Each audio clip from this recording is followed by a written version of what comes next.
Good evening, Monadnock region, and welcome to another fine episode of GOMO Tonight, the Monadnock region's only locally focused weekly comedy podcast. I'm here in what we love to call the Space Lounge as your host, Christy Loretto, and I'm here with my lovely co-host, Zoe Roten-Heinzman. And we'd like to welcome you to episode number 43. Really? Whatever episode this one is. Wow. 43. 43. We're past the 1 year mark on this podcast.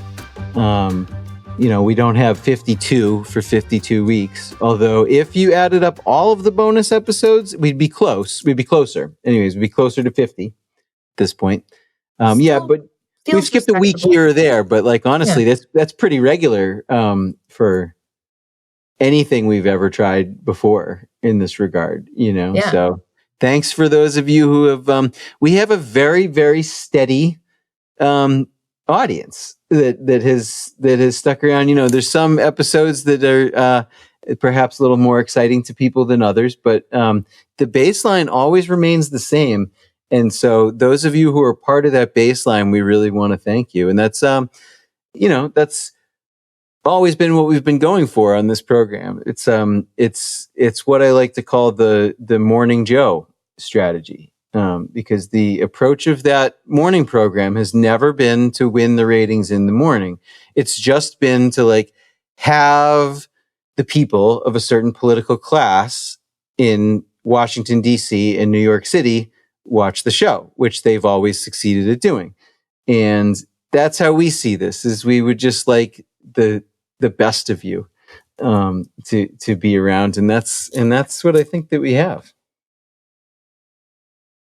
We're recording this on Veterans Day. Actually, it's unusual. We're recording on a Friday. I don't know if we've ever recorded on a Friday before. This is 11/11. Seriously doubt it. There's a monsoon outside right now. I believe it's actually a remnants of tropical storm, former Hurricane Nicole, or the beginning of the remnants. It's come up the East Coast, and it's raining pretty hard. It's going to do that all weekend. It's also 65 degrees. Which is interesting. I was just out driving in it though, and it's pretty rough. It's there's fog rising up, and then the torrential rain will come for a while, and sometimes it'll rise up to half an inch on the road, and then those moments when you, especially if you don't have your high beams on because there's other cars, when there's just that thin layer of water on the road, and it's raining and it's dark, right? And we don't believe in streetlights in New Hampshire, and you can't see the lines. The whole road is kind of reflective, because of the water that's on it, and you're like, oh shit, there's no, I hate that. When I was in, where the hell was I? Oh, when I went to Old Sturbridge Village last weekend, I was driving on some great central Massachusetts highways where people drive very fast, and it was daytime at the time, but I was just admiring street light. I'm like, look at this. That's how you know you're in civilization, is if the highway has lights on it, so that people can see at night. I miss that.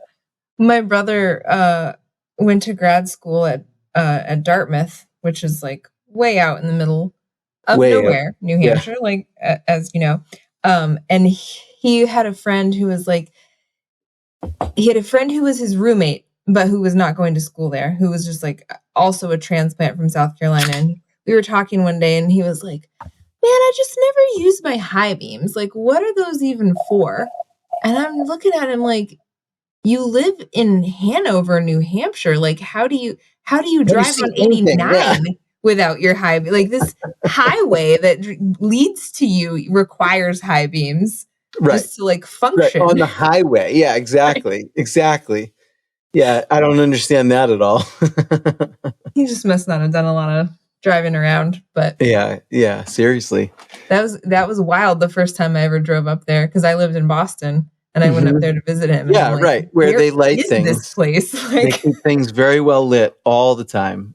I always used to find that actually very magical because, growing up in Townsend, there's, granted, driving down Main Street in Townsend, which is Route 119, which in New Hampshire is not illuminated. In Townsend, like it's like a 6-mile stretch, and most of it is illuminated. There's pretty regular streetlights throughout the entire town, right? But is there like a state line swap over, or is it more gradual than that? It's a little more gradual than that, because as you continue following 119, you get into Ashby and Ashburnham. Ashburnham is the town where Mount Watatic is, the end of the Wapak Range. And those towns don't really have a lot of lights. Ashby does downtown, right in a very small stretch, you know, which 119 runs through. But once you get out of that, though, darkness. So there is a buffer. And then you get into Ringe, and, you know, definitely no lights there. But when, like, both of my grandmothers always lived right outside of Boston, you know, so that was a memory of mine as a kid going to visit family.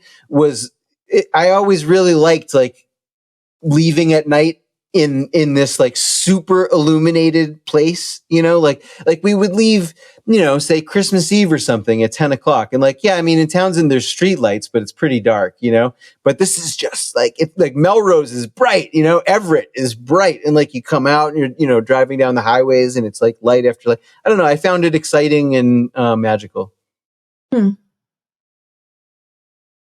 Like Christmas lights, but all year round. Yeah, basically, that's kind of how I felt about it. Yeah.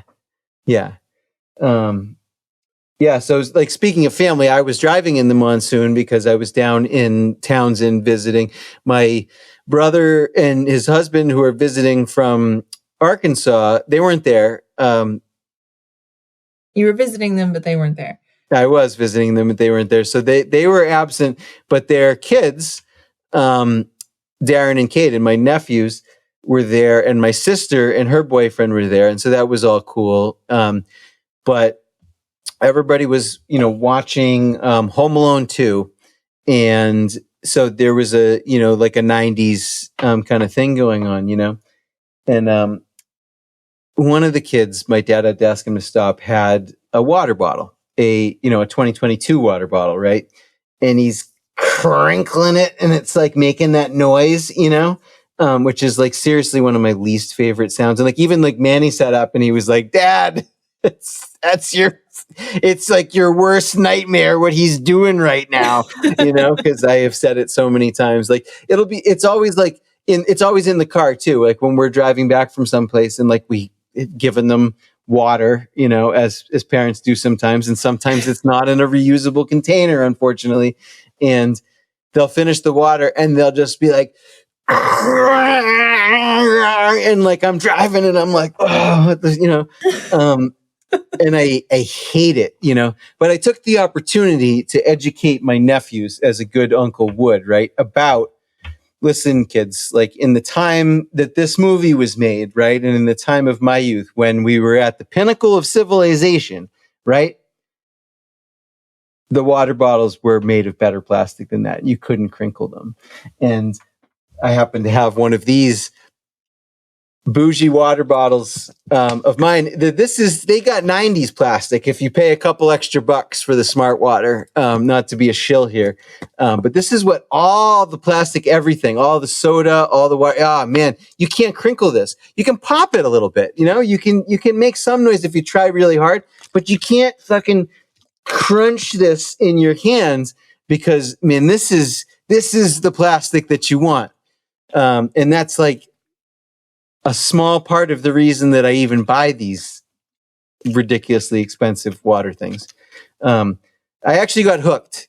It's a little dangerous to even try these things. Like, so I had been on Peterborough Town Water for like 7 years, and always liked it, before we moved to this house where we have a well, right? And now Zoe lives about a mile down the road, also in this neighborhood that we've come to start calling Lorien, right? But she's on the town water, and I got the well, right? And I moved in here, and I was like, yeah, well water's pretty good. I dig it, or whatever. And her daughter would come over, and she's like, your water blows. Like, no, she didn't say that, but she doesn't talk like that. But, she doesn't say blows, but that is her attitude. If you haven't met her, but she was just like this, this is not, she rejected it completely. And she's like, this is not as good as the water at our house or your old house. And, I was kind of like, I don't know. I think it tastes fine. What are you talking about? And then one day I go and I'm at Shaw's and I buy a couple of these, half as a joke. I'm like, look at this ridiculous alkaline water, whatever. It's pH balanced. It's got some electrolytes, and, started drinking. Like, God damn, that's good water. And like, it's a struggle for me to drink enough water in general. So like, it really, I don't, I'm a spoiled person. I'm a man of luxury. I like a lot of high standards, and I can't get myself to drink water if it doesn't at least in some way taste really good. And ever since I started doing that, I was like, Clover was right. I can't drink my well water anymore. It's terrible. But I have the pleasure of not crinkling this because I'm like, there are some remnants of the 90s that remain, in our declining world. So there was actually a letter to the editor in one of the issues of the paper this week about how good Peterborough Town Water is and how we should not be serving bottled water at select board meetings because we have good water. I mean, I guess that's not the worst point, and that's not the worst point in the world. If like they need to have like some kind of really good water fountain, and the modern kind that like fills water bottles in order to make this rule, though, because right now, I mean, I go to meetings in that place, and like you can get cups and use the the jug water thing, but that's not town water. And no, they could serve it in like a pitcher because they could. Was like They have a jug of like the MONADNOCK mountain spring water. Okay, and like that's disgraceful because our town water is so good. The letter writer has a point. Be like a really nice glass jug or something fancy. Yeah, I agree. Yeah, that's a fair point. Yeah, I don't know if I would care enough about it to write about it, but I can't find it in my heart to disagree with the letter writer. I'm thirsty and I'm out of my fine glass of our town's water. Oh, geez. It's too bad I can't give you some of this fine Coca-Cola produced water through the screen, but this is why you have to come with like 4 drinks, like I usually do. Some good advice for you.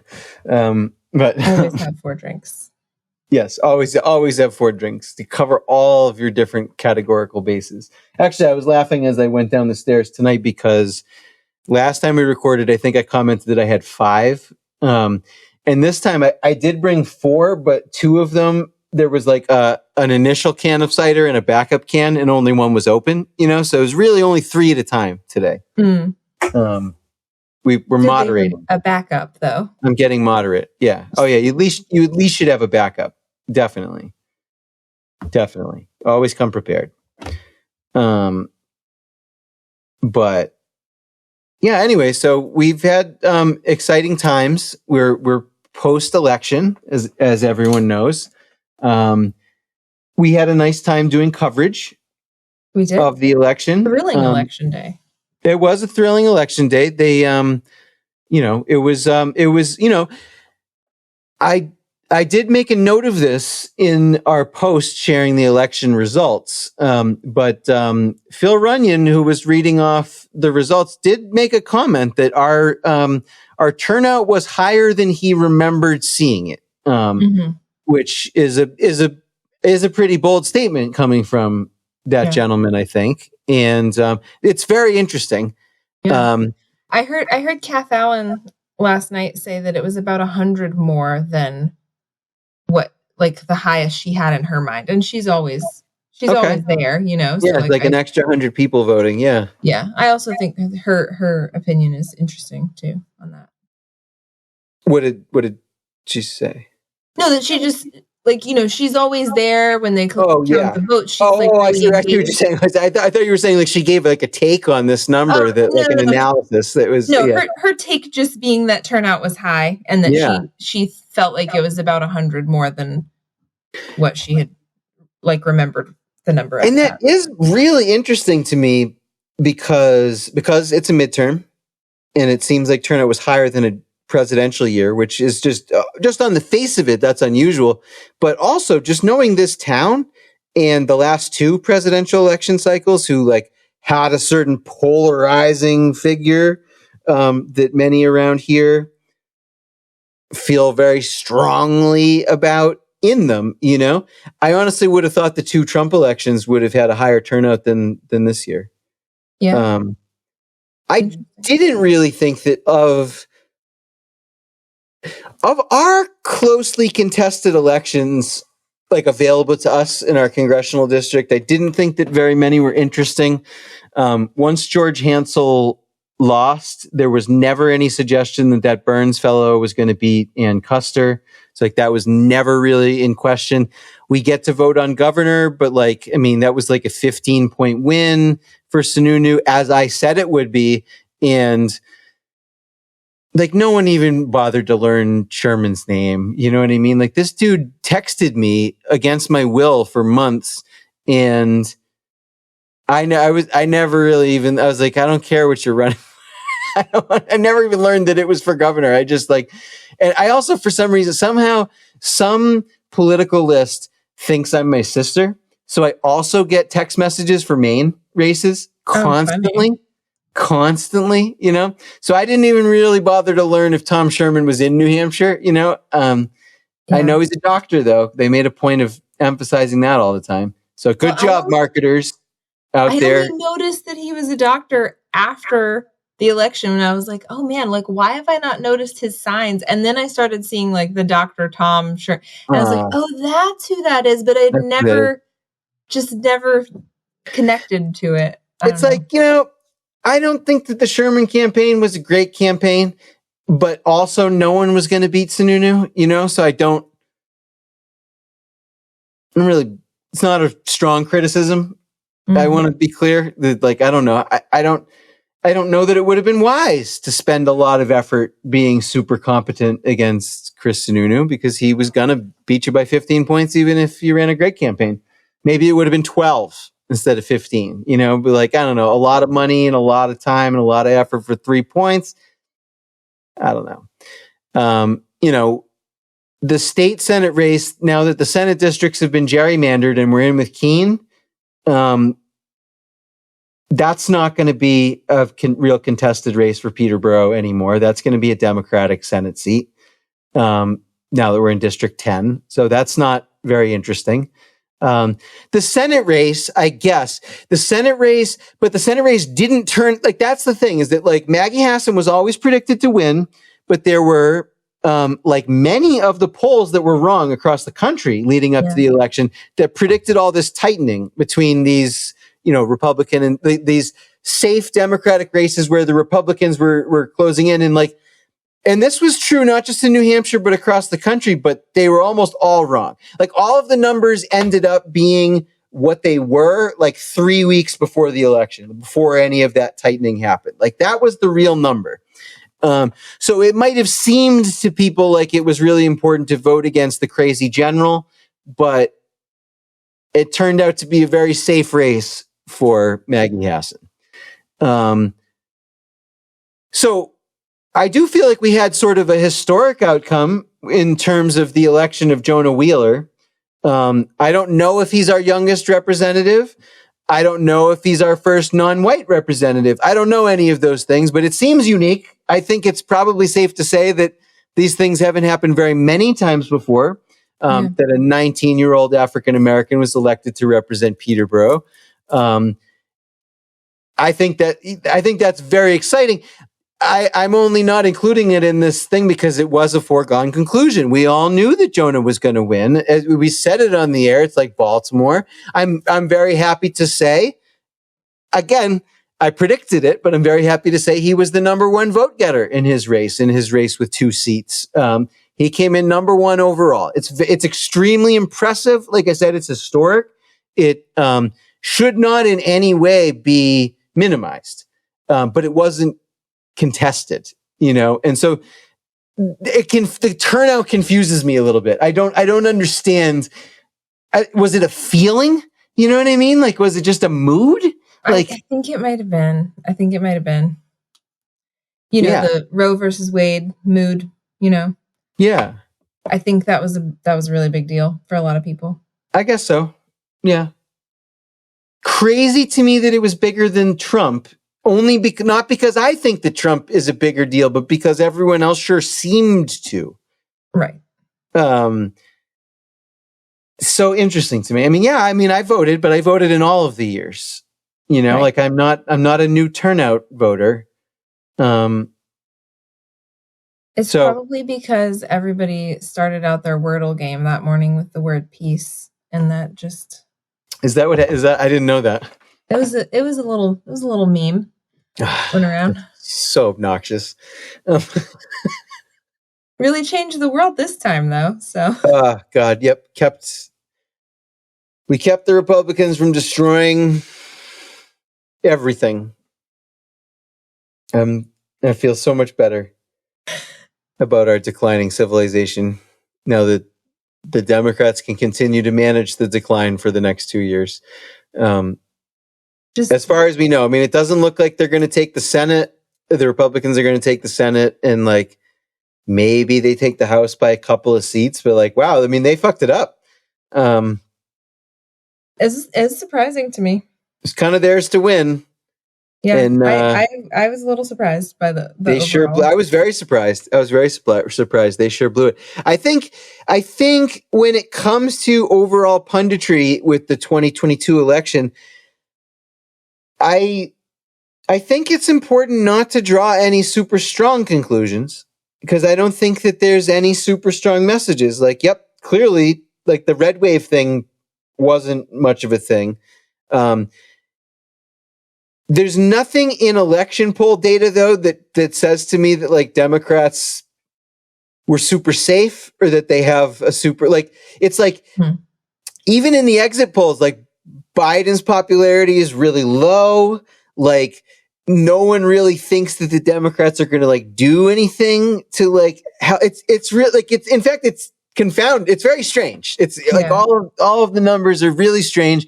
I don't think that anybody really understands what people did this election. Yeah. I don't know. To me, that actually makes even more of a case for the post Roe versus Wade mood, though, because I guess, yeah, I suppose so.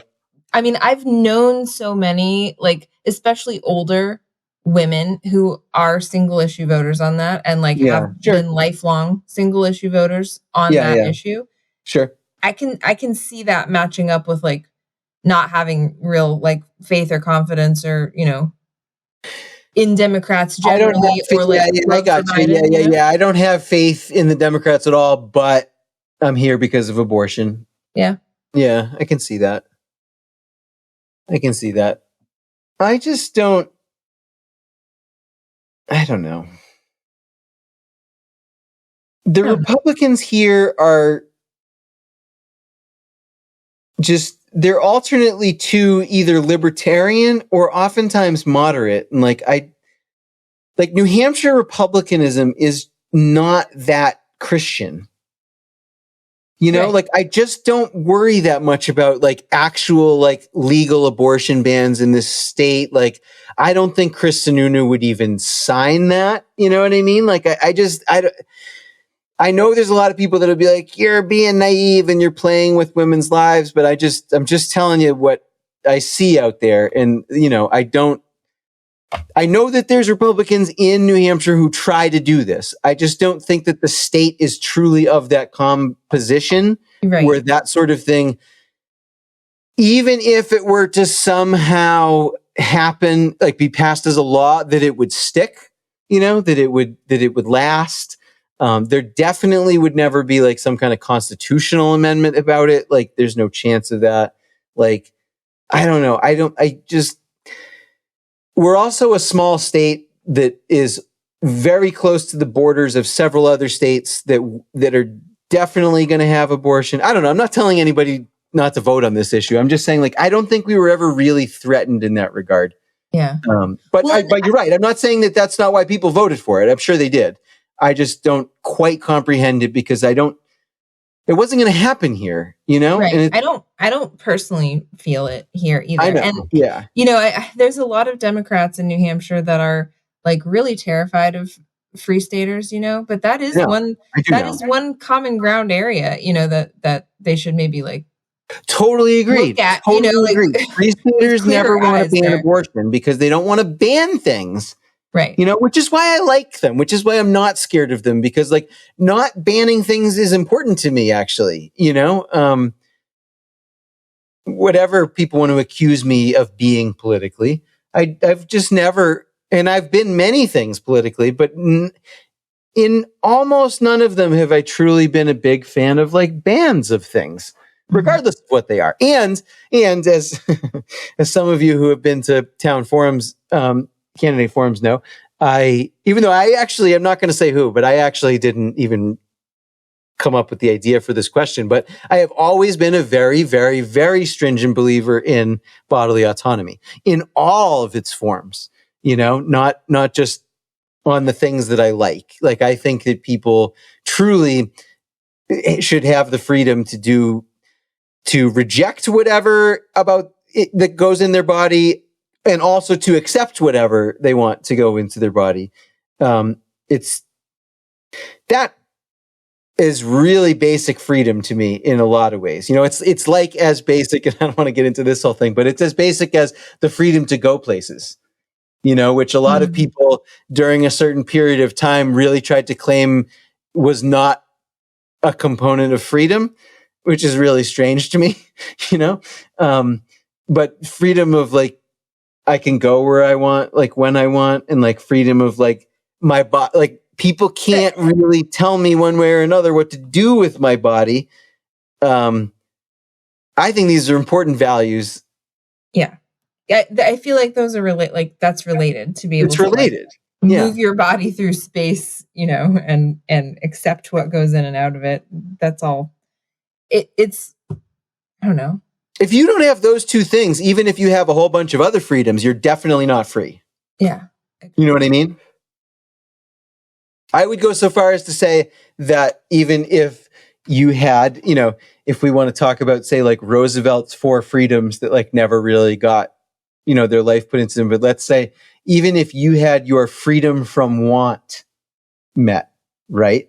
If you also don't have the ability to go where you want, and you also don't have the mastery of your own body. Like, in other words, like if you are fed, clothed, and taken care of health-wise and provided with an income and all this stuff, and you can't always go where you want, and you can't make choices about your own self, then you're in prison. Very unfree. You're literally in, that's what being a prisoner is. That's prison. Yes, it may be comfortable, but that is prison. Yes. I don't know. But the free staters are the enemy, and it's funny that they did, and they lost. It's kind of amazing, but there were 2 races where, and I think this is what Kate Kuhn tipped us off to after the primary, but we didn't have time to look into it. But a couple of free staters in a couple of random races in Peterborough got themselves on the ballot as Democrats and libertarians, right? But enough people, even without our coverage of it, enough people word of mouth wise must have known about this, because, most of and like we publish the numbers, they're on the Facebook page and everything. Like they're very easy to see. Like most races are very relatively consistent in the, makeup of Republican versus Democrat and like all this stuff, right? So having a Democrat line and a libertarian line, like, if people weren't alerted to this, they should have won easily, right? Mm-hmm. And hilariously, I think that those are the only 2 Republicans elected in Peterborough were the Republican line items on the races where the Free Staters tried to grab Democrat and Libertarian. They even with the two votes together in both cases, they failed to beat the Republican total, which is wild. It's wild. It is really funny. It's funny that like they're that scared of libertarians, right? That like Totally. That some of them definitely pulled the lever for that Republican just to beat the Free Staters. And they like banded together to talk about it, like to tell each other about it. It's funny. And this is because we can't talk about ideas and values, and we just have to talk about like who's going to win and like the forces of supposedly good and evil and all of this stuff, which I don't find a helpful way to talk about politics.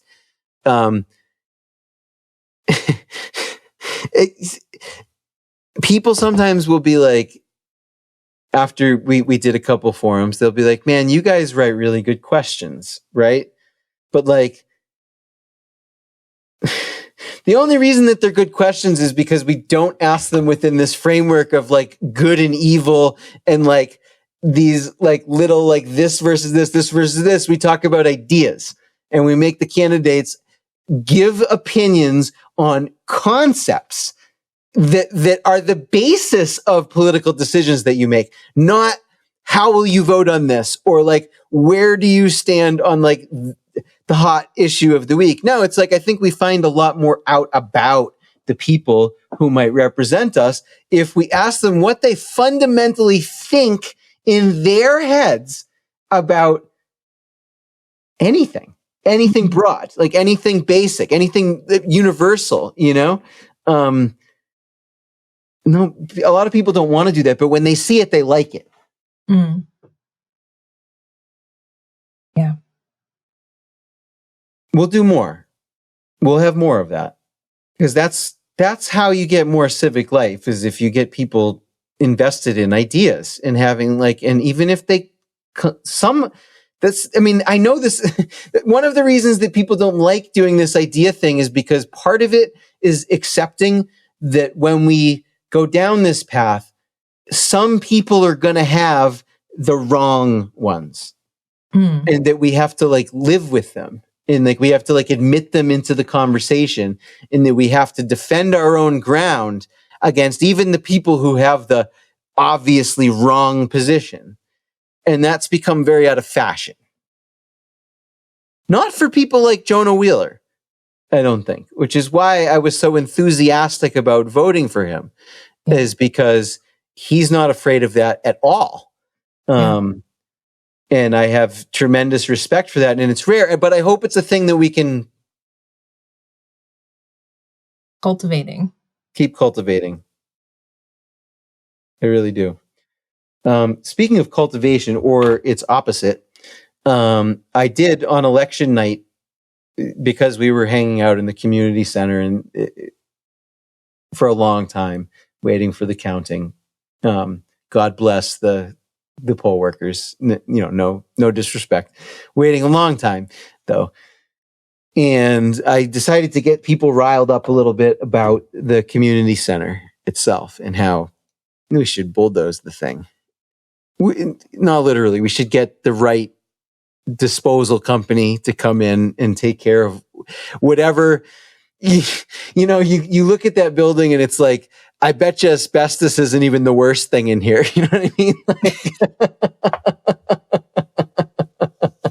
We did notice like, very interesting ceiling growths, which may have been tar, may have been black mold. Hard to say. Like a black mold, like stalactite, like coming down, like a cave. I don't know. So, but I did want to take the opportunity and clarify my position on this, because some people just think it's crazy and that I just hate activities, because activities can only exist in this former National Guard Army. Do you have, you mentioned something about the history of how we got this building. I think that's helpful. I know a lot of people who are, especially older and long-term Peterborough residents know this already, but a lot of people didn't grow up here and don't know this. And I think it's interesting and helpful to understand. Okay, so the timeline that I have, so the armory that is now the community center was built in 1949 and then closed in 2005, along with a couple of other armories in the area. So I guess it sat there empty for 5 years, and then the town acquired it. There was a town meeting vote in 2009 that stipulated that it would not be supported by tax dollars. That it would be given to the recreation department, but the recreation department can't ask for any kind of like town money, tax money to support it. So like now and in the future, like forever. Yeah. Forever. So what they can. That's a good, I mean, so I don't mean to interrupt, but I appreciate the past town residents for making a vote now, like putting those stipulations on it. Like that's pretty responsible, right? Is to say, all right, we'll take over this old as fuck National Guard bunker, but we're not committing to spending public money on keeping it, fixing it, whatever we need to do it. All right, please go on. But that's important. And that was very smart. And I'm sure deliberate and conscious on the part of the people who did it. So it can be supported with like revolving fund money. So like money that you pay when you do a program through the rec. Of course, sure. And that's fair. Can go to that. No objections to me. And that is where the bulk of the money to support it comes from right now. There's also a little bit of money that comes. That includes like rentals, people who are renting the building. And there's like a long-term permanent, semi-permanent rental of like a conference room in that building. And then the food pantry also like has a certain percentage of the space, which they pay for, and their rent for that, the rent for that can go to fixing it. So like over the years, 2010 to 2018, there have been upgrades and repairs made using that money. Yes. But it's like really deteriorating. It's more than that money can pay for. And what I think a lot of people, regardless of how long you've lived in the town, know is that there has already been evaluation done on this, correct? Yes. That is the next step in the timeline. That's right. So the rec department pushed for like an assessment of like the building to figure out what can we even do here? What's urgent? What can we wait on? What do we need to do to keep this building in shape? And so that report was completed and presented in June of this year. This is like a public document. Did our tax dollars fund the report? I don't know. I should know the answer to that question. Interesting. Possibly. That's possible, because I don't think that vote, from the words of it, sounds like it would prohibit the town doing a study on the building. Just, who knows? As a town property. We've paid for it, and whatever the case is. So it's a long report. It's interesting. It goes through everything from roof, windows, electrical system, HVAC, all the parts of this building and like what condition that they're in. And it ranks them good, fair, poor, quality. And then it goes into detail about like why and what would need to be fixed in it. And so right now, everything that is listed as in poor condition, which means it really, if we're going to use this building, if we're going to keep this building, we don't want to like let it just rot there, right? If we got to make a decision, it adds up to $1.3 million worth of work. The roof being a huge part of it, the windows being another huge part of it. It's not fire safe. It needs sprinklers. There's an HVAC problem. There's asbestos. There's electrical stuff. That's just for the stuff that's ranked poor. Fair doesn't even sound like that awesome of a ranking either, to be honest. It doesn't. But that's what's poor. Yeah. That's what's poor. Yeah, that's like the minimum, bare minimum. Yep. So, I find all this facts fairly helpful, because it sort of makes my point for me. if you've been following along. I almost don't have to add very much to that, because we have a situation where, regardless of what, because people will be like, you don't know how many things are going on in there. And all right, okay. Regardless of how many things are going on in there, eventually, if not already, we're going to find ourselves as being a fairly well-off town that is forcing all of our activities into a completely like unsafe and run down and inadequate facility.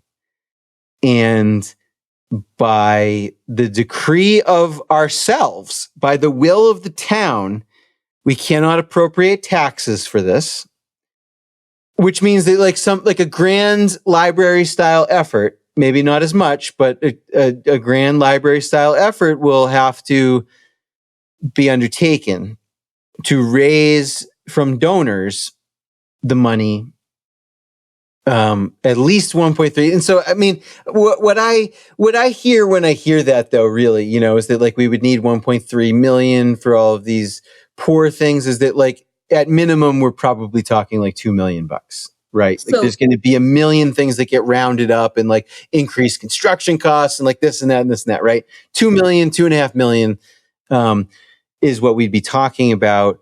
And then we still have that building for all I know that ugly ass building, which, all due respect, and this has nothing to do with my feelings about bees that some people have a real problem with, but like the bee mural is pretty. I'm not trying to disrespect the goddamn bee mural. Okay. But it doesn't make this brick shithouse into, it's lipstick on a pig. You know what I mean? Like, it's not, it doesn't help. No offense to the people who love it, and who did it, but it doesn't make it a great building. So you're right. So best case scenario, we raise this money and we still have this, you know, kind of ugly ass crappy building that is just adequate now. Which is right. Which is adequate in terms of like the building envelope, safety, and like functionality, right? But it isn't even adequate for what rec would want it for. Like that's the other thing, is like, you can, even if you think that, even if all the programs that are there, like, I don't know, maybe they can go somewhere else. But if they can't, it's still not the right building for any. For like most of the things that go on there. Yeah. It's like, it's got a gym, or it is a gym basically with a couple of other rooms, but that's not, if I think if rec were to just design a community center that would meet their needs, like as a self-contained building, and we can talk about whether that is something we need or not, but that wouldn't even be it. Like that wouldn't be it. Yeah. Right. Yeah. I totally agree. So it's like, I don't think people are in the mood to give that kind of money. And I just kind of want to say that, like, if there's people who are looking to undertake this effort to raise all of this money, like that's just an absolutely gigantic effort that I think is a waste of time. And like, because I don't think you can get the money. And honestly, the only way that I would change my tune, and I say this because this is what happened in Townsend, right? Which is not really technically as rich of a town as Peterborough is, right? But when we needed a new library a decade and change ago, you know, the wealthy man who actually doesn't live in Townsend, but he owns a very, very prosperous plastics factory that's been in Townsend forever. If you've ever owned a plastic bin that isn't made by Rubbermaid, you've probably owned a plastic bin that came from Townsend. And because it's Sterilite instead of Rubbermaid. And Sterilite man, whose name escapes me, who lives in Groton, was just like, came out of nowhere and was like, no one knows how much this costs either, but people think it's like, could be like $20 million altogether, because he built a brand new library, gorgeous library, just like ours. Our library is gorgeous too, but gorgeous brick library from scratch, with just like a grand, like it's built around this like A-frame in the center with just like glass on both ends and like this peaked roof. It's wonderful, right? And part of it is a senior center as well, which we don't even have here, right? And it was on the grounds of the town's highway department. So he built the town a new highway department too, which we also need, right? So like, this is like the hilarious thing is that like, so sorry guys, I don't mean to shame anybody. I'm not going to throw any billionaires' names out there. There's a couple that I could, right? But there's a whole number of people in Peterborough who are richer than the Sterilite man, who gave like basically like 25 million to the town, but would not disclose the amount, did not want his name on anything. This is why I can't remember his name, because it's not anywhere. You can't find it. Stone, I think was his last name, but like it's not on anything. And did this just like out of nowhere, out of the goodness of his heart, right? That would solve our fire department problems. That would have solved our library problem back in the day. Like just like one dude. This is, I mean, I do want people to understand wealth in this regard, right? Because there's like at least a dozen, probably 24, maybe even more than that, people within the boundaries of this town who could by themselves throw down this kind of money. And I saw it happen again, just down the road in my hometown, right? Solve the fire department problem, solve the rec center problem, all of these things, right? Whatever. Even if we weren't to go that far, if some benefactor wants to come forward and throw down like $3 million, boom, keep that building and rehab it, right? I'll just shut up because it's that. Why fight that, right? Yes, it's an ugly building and that's fine, but like he just threw down the money and we can deal with maybe we can accommodate maybe we can do some, I don't know. You know, the ugliness to me then becomes not enough of a reason, not compelling enough to knock it down on its own, right? I want beautiful things, but like if it's all paid for with this private money by someone who really truly loves that armory, then I say we let them have it and let them have their will for at least another 20 years or so until we need money again, right? I think that's fair. That's the only circumstance in which I think that this makes sense, is not if we do a community-wide effort with like fundraising events and like people chipping in here and there. No. The big fish. And there's a lot of big fish hidden in these fucking hills, right? If they want to throw down and make this a reality, then let's do it. Otherwise, fuck that. Because almost everything that we do in that building can be accommodated elsewhere. And I know people don't want to hear this, right? But like most towns don't have community centers. And people are like, oh my God, what do they do? And I'm telling you, a lot of these towns have programming like we have here. And you know what they do? They utilize these massive buildings, which often have massive grounds, including fields and shit, right? That are owned by the town, and the public thus, right?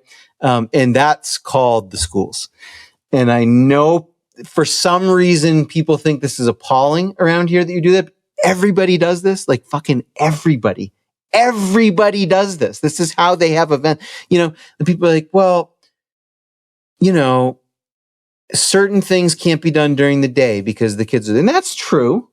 You know, that is a fair point, I guess. It's a thing that you have to shift around, but not 100% of the things have to be accommodated by the schools. You know, things like office spaces and things like that, like there's probably other alternatives. We can be, I feel like we have a lot of creative people, both in the town government and in the town in general, even on the rec committee, who might be able to think of alternative, even if just as an intellectual exercise, right? When you're listing out all of the things that are happening at the community center, just imagine in a crazy world where we don't have this community center, what could you conceive as an alternative solution for this program? And I'm telling you, like 97% of that list can be accommodated somehow with something existing that we already have.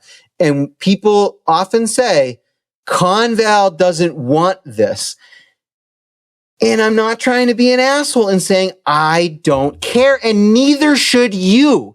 You should not care what Conval wants for this. You should care what's in the public interest. And if Conval is just like, we don't want you there because it's a pain in the ass, we shouldn't care. It's not that we don't care. We should empathize. You know, we can have compassion for them, but we should do what is right anyways. You know, that's what, you know, that's what you have to do, say, on the zoning board, for example, right?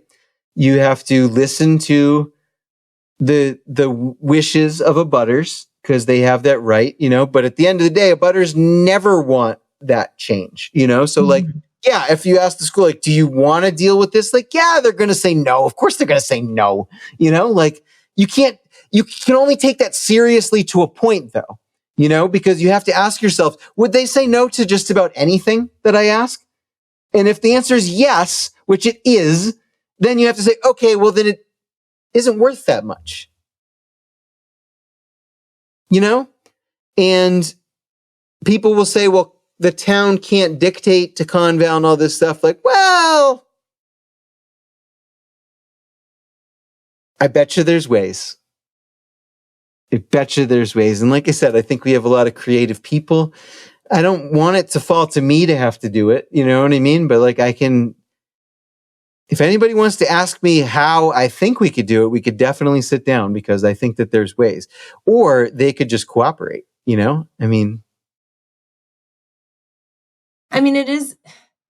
it does really irk me to think about having to go raise all this money, to rehab this inadequate falling down building that isn't even what we really need.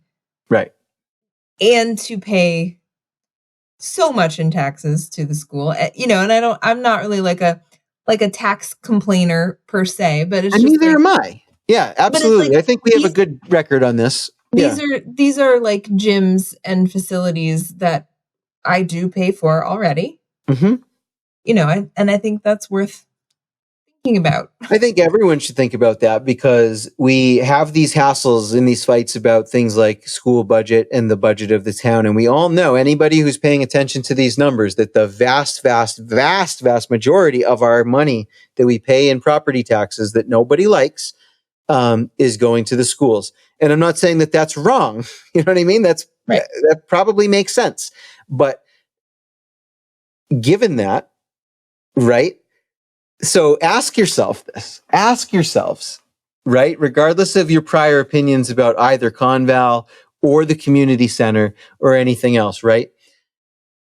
How do you feel about the entity that gets the vast majority of your property taxes telling you when you come to them asking for a little bit of a favor that they don't want to help you out, is it's not convenient? Would you tolerate that from Nicole? Would you tolerate that from Seth?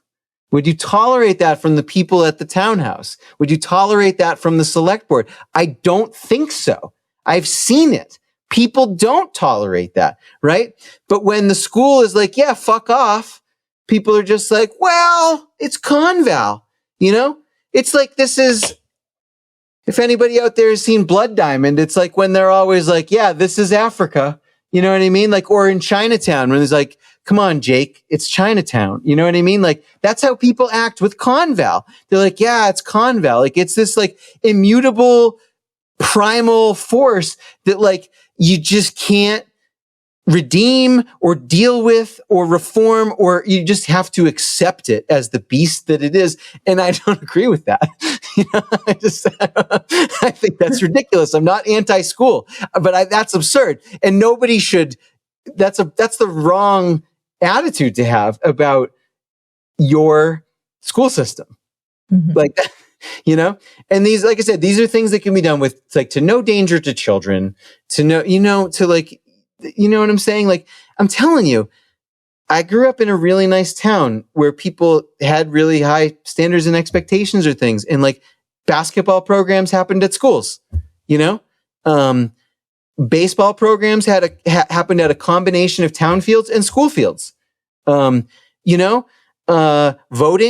largely happened at schools and the town hall, offices for things like, including things like food pantries and things, were found and squeezed into like town properties and like town hall and things like that. When it comes to the food pantry, I don't want to leave I'm not saying that we should just not have a plan for the food pantry and knock down the community center and say, good luck, poors, like that's not what I'm saying at all. I'm saying I think we can figure something out.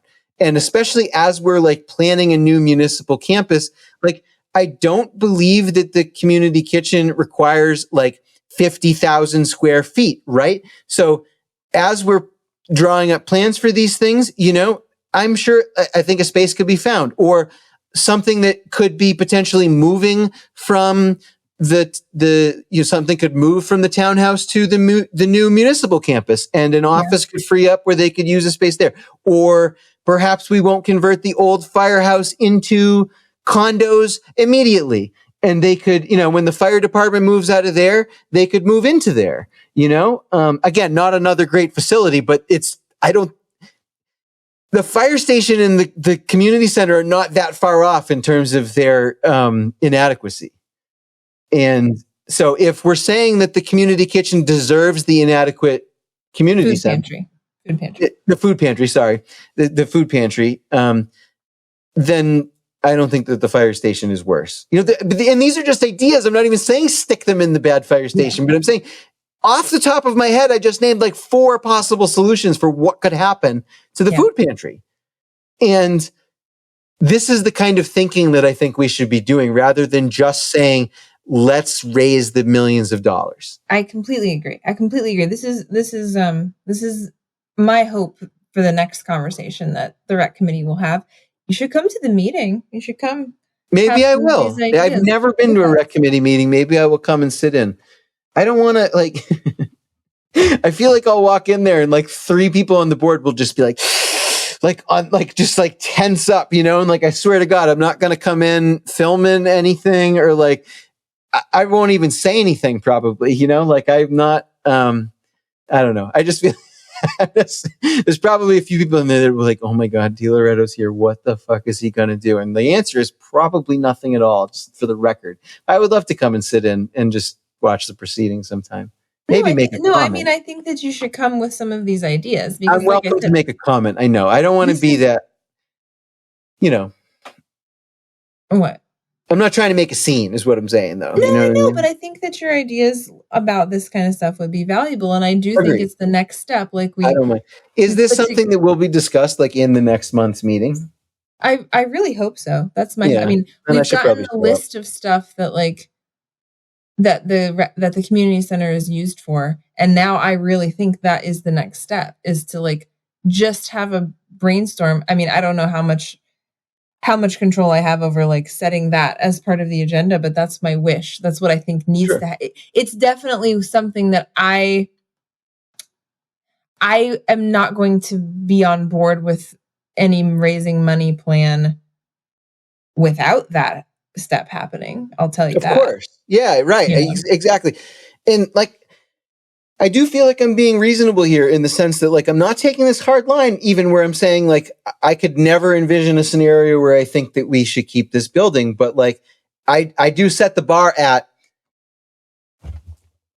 get a donation from like 1 or 2 billionaires who agree with you, you know? And I know that that's unpalatable to people because they don't want to accept the fact that like the disparity between rich and poor means that like it really is way more practical to just have some sort of like little small oligarch be a patron of the town than to actually have the town come together as a community, equally chipping in small amounts. You know what I mean? Like, this is a better solution that is not handled at the grassroots level, you know? So if you have any connections and you have anybody that you can hit up that's got that kind of deep pocket who really loves your idea, and if you don't, then I don't think that your idea is good enough.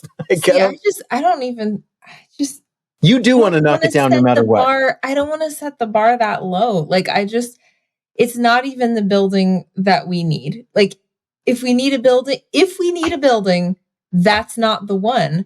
And like, so why are we setting the bar so low? Like, why not ask the billionaire for like a new community center that meets our needs? That's a better idea. I agree that that's a better idea. I'm just saying the threshold at which I walk away and stop opposing it is probably that. That's all. I know I'm showing my cards ahead of time. Yes, I would prefer, if you're going to hit up the billionaire, hit them up for $5 million.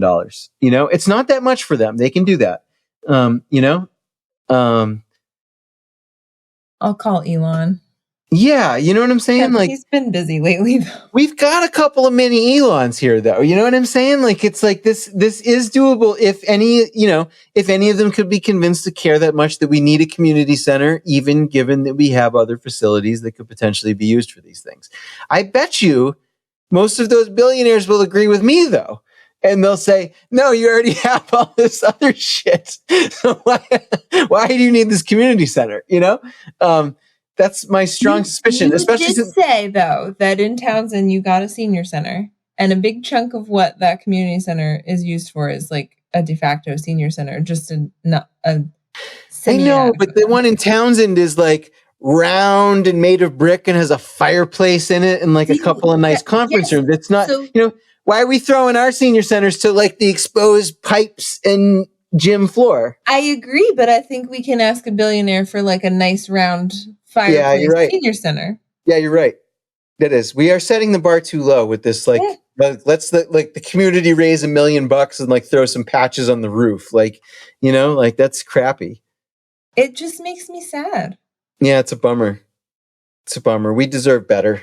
Yeah. Yeah. Well, that's a pretty good place, I think, to end the show. And I think that we've done a pretty good job explaining this position, even to people who might think it's insane. We're not trying to take anything away from like your kids or your elderly mom or we're not trying to take anything away from anybody. I really think that most of these things can be accommodated. And we have parks. We have, I'm excited. I'm excited to sit down with everybody and hear ideas along those lines, because I think some interesting stuff can come out of it. Like, I just can't be the only one that's like a little bit of alternative solutioning here can go a long way. I don't know, but yeah, I think that's a good place to end our show. We've got a lot of exciting things coming up, though, that you should know about. Next week, the plan at this time is to record the Jared Radke Thanksgiving special, one of our longtime Monadnock Underground writers. And again, we're not intending to always have this theme, right? But this even came up with Michael Del Orto. But Jared is now, he was a Pennsylvania guy. He's now a New Jersey guy. He's an Atlantic City man. So another New Jersey friend of ours, who, again, we liked him when he was in Pennsylvania too. It's not just because he moved to New Jersey, but he's a very colorful character, has a lot to say. We're excited to have him on for the episode that will come out Thanksgiving week. So that's really cool. Monadnock Underground fall season is well underway. We're in are we finished? Well, by the time this comes out, what is it? Week 3? We'll be in week 3. Yeah. We'll be in week 3. It's a very nice season. If you don't know, Monadnock Underground is our other side of our business here, where we focus on creativity and creative writing. And twice a year, in the spring and the fall, we do what we call a season, which means that we had about a month and a half window of open submissions, where we accept things irrespective of like the topic or even the format. Like, we take poems, we take short stories, we take long stories at times. Sometimes we run them as serials. Sometimes we run them just as a long read. Essays, personal narratives, anything that you can think of. We don't accept everything. No, we are selective, but it's an open format. There's no length limits, all this stuff. And then we take what we have been able to curate from our selections and we release them over about approximately an 8-week period of time. So we got a lot of submissions this time around. We accepted a lot of them this time around. So we're going to have 3 to 4 pieces a week, every single week through the end of the year. Like, it's going to be the winter by the time our fall season concludes, which I'm really happy about. This is a great season, and you should check it out. We'll link to it in the show notes. And we do always kind of give the highlights in our twice weekly Go Monadnock emails.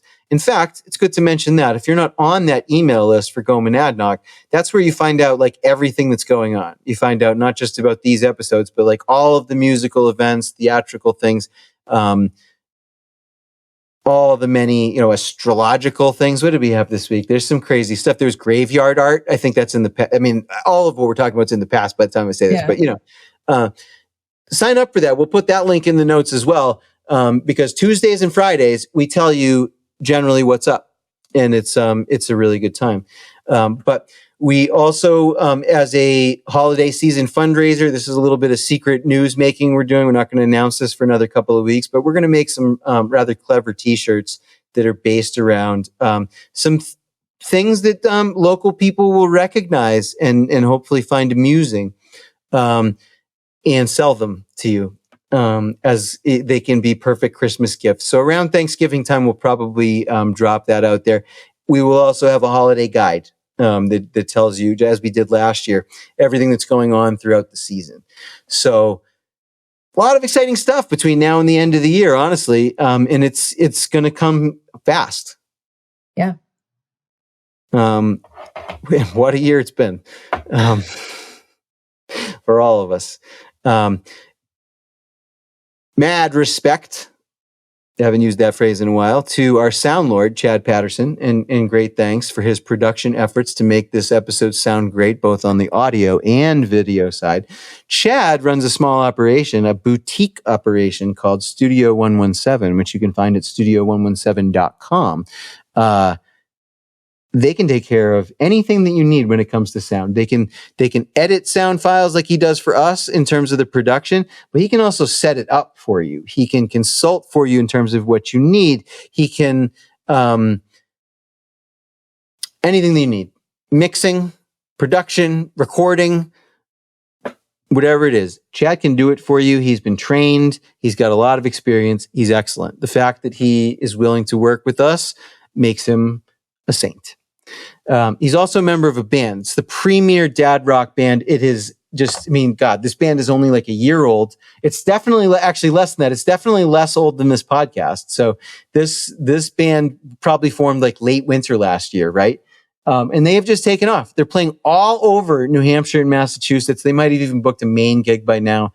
But they play all the covers from the 60s to the 2000s, when there's no point going beyond that, as we all know. They also, in fact, they're the inspiration for what I just said about holiday t-shirts. They just launched a merch page for themselves. And I did last week, and I will again this week, put that in the show notes as well. Very affordable shirts. In fact, I ordered myself a long sleeve down by 10 tee, which will be, hopefully maybe we'll feature that in an upcoming episode as well. I'll be happy to represent our good friend and sound partner, Chad Patterson.